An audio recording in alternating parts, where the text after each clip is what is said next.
반갑습니다. 송주준입니다. 알고 계시는 것처럼 이번 주 금요일 날 드디어 이재명 대표에 대한 운명이 결정이 되게 됩니다. 15일에 선거법 위반에 대한 선고가 처음으로 이제 나오게 되고요. 25일 날 위중교사에 대한 선고까지 나오게 되는데 정말 진짜 징그럽게 오래 걸린 것 같습니다. 그리고 또 이재명이도 징그럽게 저렇게 버티고 있는 것 같은데 선거법 위반 같은 경우도 기소가 된 지 벌써 2년이 지났죠. 그쵸? 1년 내에 사실상 1심 선고가 나와야 된다라고 하는 거는 뭐 지금 개나 족벌이고 2년 만에 드디어 선고가 나오게 되는데 시간이 오래 걸린 것만큼 사법부가 다른 거 없이 법과 원칙에 따라 가지고만 판결을 내려주면 될 겁니다. 민주당 같은 경우도 지금 이제 15일 날 금요일 날 요날 어떤 결과가 나올지 이 모든 지금 신경을 곤두세운 채 지켜보고 있을 것 같은데 지금까지 일단 민주당의 시도는 다 폭망이었습니다. 그냥 폭망이 아니라 개폭망이었죠. 지지난주 토요일 날 같은 경우도 이 선거법 위반에 대한 선고를 앞두고 뭐 대규모 뭐 집회 같은 거를 열었습니다만 뭐 그거 한 17,000명 정도 모였다라는 거 아니에요? 그리고 한 다음에 개망신을 당하고 바로 다음 주에 또 바로 지난주죠. 그쵸? 그때 같은 경우도 두 번째로 집회를 열면서 이재명이가 설레발이라고 하는 설레발은 다 쳤습니다. 파란색 물결이 무슨 뭐 광화문을 다 뒤덮을 것이다라고 했는데 다 뒤덮기는 뭐 온데간데 안 보이더만. 그리고 또 지난번에 비해 가지고 1,000명이나 또 줄었어요. 16,000명밖에 모이지가 않았습니다. 그러다 보니까 민주당 입장에서는 이번 주 금요일 날 만약에 100만 원 이상만 선고가 되더라도 이재명의 체제 자체가 굉장히 흔들릴 수밖에 없는 그런 구조죠. 그렇죠? 100만 원 이상만 선고가 되더라도 이재명의 피선거권이 박탈이 될 것이고요. 확정이 된다면. 그리고 434억이라고 하는 어마어마한 돈을 또 민주당이 그거를 부과를 해야 됩니다. 일단 뭐 민주당은 돈이 많은 것 같으니까 법원 같은 경우도 뭐 434억 어떻게 내냐 뭐 이렇게 민주당이 지금 반협박식으로 얘기하는 것 같아요. 근데 그런 거 신경 쓸 필요 없이 민주당 돈 많습니다. 당사 팔아도 되고요. 뭐 남아도는 게 뭐 돈인 애들이고 뭐 개딸들이 다 뭐 동원돼 가지고 돈 내지 않겠어요. 그리고 뭐 천막 당사 그런 것도 잘 어울리는데. 자, 그래서 일단 금요일 날 어떤 결과가 나올지 우리가 한번 지켜봐야 되겠습니다만 더 중요한 또 포인트가 뭐가 있냐? 그렇다 그래서 이재명과 관련된 나머지 재판들이 안 중요한 거는 또 아니라는 거예요. 대북 송금과 관련된 문제 이거 같은 경우는 공범이라고 할 수 있는 이화영이가 9년 6개월이나 선고가 되어 있는 상태입니다. 요것도 이제 아마 내년 2월 정도 즈음 해가지고 이재명에 대한 선고가 나올 것이고요.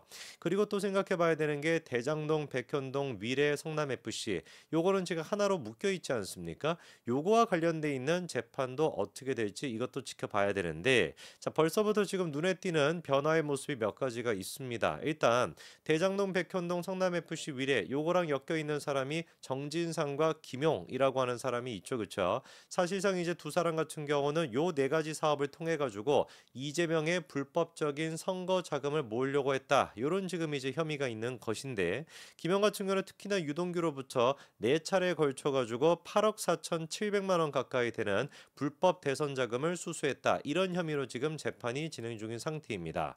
자, 근데 여기서 우리가 봐야 되는 것이 김용의 재판은 엄연히 김용의 재판입니다. 이거는 누구의 재판이 아닌 거예요? 이재명의 재판이 아닌 것이죠. 그렇죠? 그럼 우리가 이재명이가 자기의 재판인 것처럼 이거를 뭐 신경을 쓴다? 이럴 가능성이 있냐? 물론 이제 어느 정도 신경을 쓸 수가 있겠죠. 근데 그 신경을 쓰는 것 이상으로 증거 같은 것들을 자기가 이제 뭐 찍어가지고 김용한테 보내준다든지 뭐 이런 것들을 정리해가지고 김용한테 보내준다든지 이런 것들은 글자 그대로 말이 안 되는 거거든요. 만약에 진짜로 그런 일이 벌어졌었다라고 한다면 우리가 생각할 수 있는 건 뭐겠습니까? 사실상 그게 김용의 재판을 신경 쓰고 김용이라고 하는 최측근을 지키겠다라는 것보다도 언제 도대체 김용희가 딴 마음을 품고 이재명에 대해 배신하고 이재명에 대한 폭로를 할지 모르니 그거에 대한 입막음하기 위한 어떤 관리와 감시다. 이렇게 생각하는 게 더 합리적인 거 아니겠습니까? 실제로 지금까지 이재명에 대한 재판 관련돼 있는 사람 유동규 씨에 대해서도 이재명이가 그런 식의 모습을 보였으니까요. 대번에 그런데 이번에 검찰의 수사를 통해 가지고 뭐가 또 드러나는지를 보니까 김용의 재판에 이재명이가 관여했다라고 하는 텔레그램을 검찰이 확보했다라는 얘기가 나오고 있습니다.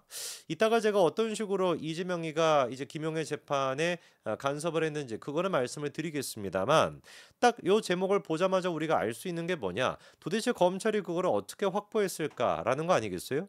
그렇잖아요. 아니 텔레그램 메시지라고 한다면 이게 뭡니까? 텔레그램 단톡방에 들어가 있는 사람이 의도적으로 그거를 공개하지 않고서는 알 수가 없단 말이에요. 어떻게 그러면 도대체 검찰이 김용의 재판에 관련돼 있는 그 단톡방에 있었던 이재명의 대화 이런 것들을 확보할 수가 있었던 것인가? 이유는 간단한 겁니다. 그 단톡방에 있었던 누군가 그 누군가가 이재명한테 배신을 때리고 그거를 검찰한테 전달해 줬다. 이거 말고는 없는 겁니다. 이미 그러니까 내부적으로도 이재명이 어떻게 되고 있는 거예요? 분열이 되고 있는 것이죠. 이거는 그냥 단순히 무슨 뭐 공직자 뭐 이런 사람들 모여 있는 것이 아니라 당직자가 모여 있는 것이 아니라 선별되어 있는 사람들이 몇몇이 소수로 그렇게 단톡방에 들어가 있는데 이게 벌써부터 유출되고 있다? 이거는 이재명한테도 굉장히 좋지 않은 소식이 될 겁니다. 자, 그러면 어떤 식으로 이제 재판 개입을 했는지 단톡의 내용을 좀 보니까요. 이재명이가 그 텔레그램 대화방에서 다음과 같은 얘기를 합니다. 유동규의 텔레그램 페이스타임 통화 기록을 검찰이 확보, 돈을 주려면은 통화 기록이 당연히 있어야 되는데 확인해 볼 수 있을까요? 이게 무슨 말이겠습니까? 유동규가 이제 그 김용한테 네 차례 걸쳐 가지고 아까 전에 8억 4,700만 원을 줬다라는 혐의잖아요. 이거를 입증하기 위해서는 일단 돈을 주려면 뭐가 있어야 되겠습니까? 유동규랑 김용 두 사람이 통화를 하거나 연락을 했다라고 하는 그 내용이 있어야 되겠죠. 그래서 이재명이 지금 그거를 묻는 거예요. 유동규의 텔레그램 메시지가 됐거나 페이스타임이나 통화 기록이나 이런 것들을 검찰이 지금 확보하고 있냐? 그걸 확보했다라고 한다면 우리한테는 굉장히 불리한 얘기가 되겠고 확보하지 못했다라고 한다면 거기에 맞춰가지고 아니 김용이라고 하는 사람은 유동규랑 연락도 한 적이 없는데 어떻게 그 8억 4,700만 원을 받을 수가 있어 이런 식으로 변호해야 된다라고 지시를 내리는 거와 하등 지금 그런 이제 내용인 겁니다. 그리고 또 두 번째 같은 경우는 또 뭐라고 이재명이 얘기하냐?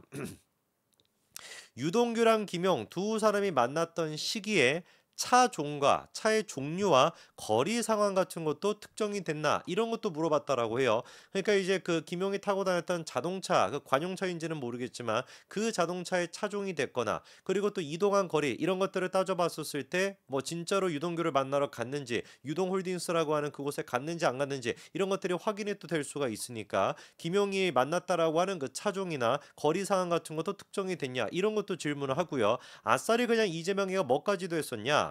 김용 재판 증거 기록들을 사진을 찍어가지고 변호인들에게 전달까지도 했다라는 거예요.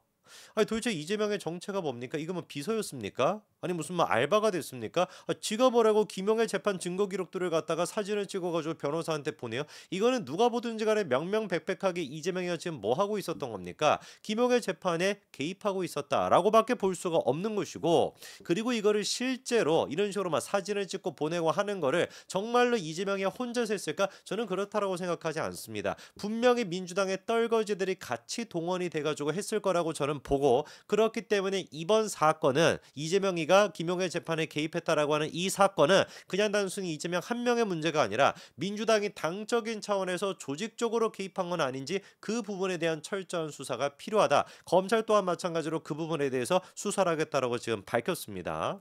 자, 그리고 제가 주목하고 있는 것은 궁극적으로 이 대화가 어떻게 공개가 될 수가 있었는가? 어떻게 해가지고 도대체 이재명이가 이런 식으로 사적으로 비밀스럽게 했던 대화가 검찰이 확보할 수가 있었던 것인가? 이유는 간단한 거예요. 그 대화방에 있던 사람들 가운데 누군가가 그거를 캡처를 해가지고 검찰한테 줬다. 이거 말고는 없는 겁니다. 지금 뭐 이재명의 휴대전화가 무슨 뭐 압수수색이 되고 있습니까? 뭐가 있습니까? 아무것도 없거든요. 그리고 지금 또 검찰이 확인한 게 요 지금 단톡방 말고 김용과 관련돼 있는 재판을 담당하는 단톡방 말고 또 다른 단톡방이 있대요. 그 단톡방의 이름이 골드 드래곤이라고 합니다. 자, 이름이 또 하필이면 단톡방 이름이 골드 드래곤이라고 하는데 이 뭔 의미가 있는지는 모르겠어요. 약간 이제 그 김용이나 이재명 같은 좀 아저씨라고 해야 되나? 아저씨들 취향에 맞춰 가지고 골드 드래곤이라고 한 것인지 왜 하필이면 대화방의 이름이 골드 드래곤일까? 뭔가 어떤 거와 또 연관돼 있는 거를 추격해 가지고 골드 드래곤 이렇게 했을 것 같거든요. 왜냐면은 김용의 지금 재판을 담당하는 이 단톡방 같은 경우는 그냥 변호인 뭐 이런 식으로 지금 대화방이 돼 있었는데 왜 하필 지금 대화방이 골드 드래곤이라고 돼 있는가? 요 골드 드래곤에서는 또 무슨 대화가 오고 갔는지 검찰이 일단 이 대화방의 존재를 확인했으니까 그 부분에 대해 가지고 조금만 시간이 지나면은 골드 드래곤에서는 무슨 얘기가 오갔는지도 곧 공개가 될 것 같습니다. 근본적으로 이재명의 체제는 이재명이가 머리고요. 이재명한테 모든 권한이 다 쏠려 있기 때문에 이재명 한 면만 정리가 된다면 민주당은 와르르 무너질 수밖에 없는 구조입니다. 한번 우리가 또 지켜보자고요. 김용의 단톡방에 있었던 누군가가 배신을 때리고 그 대화를 공개를 해버렸다면 골드 드래곤에 있는 누군가도 마찬가지로 조만간 배신을 때리고 대화 내용을 공개하지 않을지, 골드 드래곤에는 무슨 도대체 내용이 들어가 있을지 한번 봐야 되겠습니다. 여기까지 말씀드리겠습니다. 감사합니다.